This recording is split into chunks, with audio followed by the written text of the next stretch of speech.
Kepyaking basa Jawa ing jaman modern. Pancen basa Jawa niku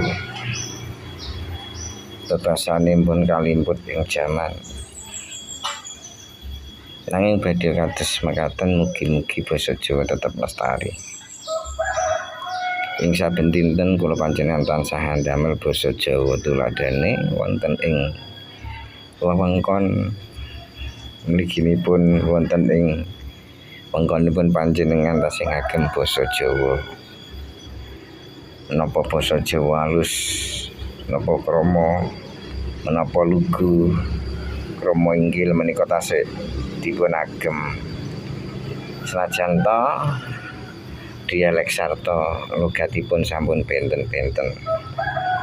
Pramila saking makaten kula sanget bombong ing manah pilih wonten ing sawijining sastra-sastra Jawi sampun karipta tembang-tembang mawi basa Jawa kalih para sarjana-sarjana ingkang lulusan saking babaran STSI Solo. Kathah lelagon-lagon ingkang ngagem basa Jawa ingkang dipun campur. Nanging kula panjenengan sami tansah ginakaken basa Jawa ing saben dinten. Awit menapa basa menika kangge sarana interaksi utawi kangge mahamaken setunggalipun.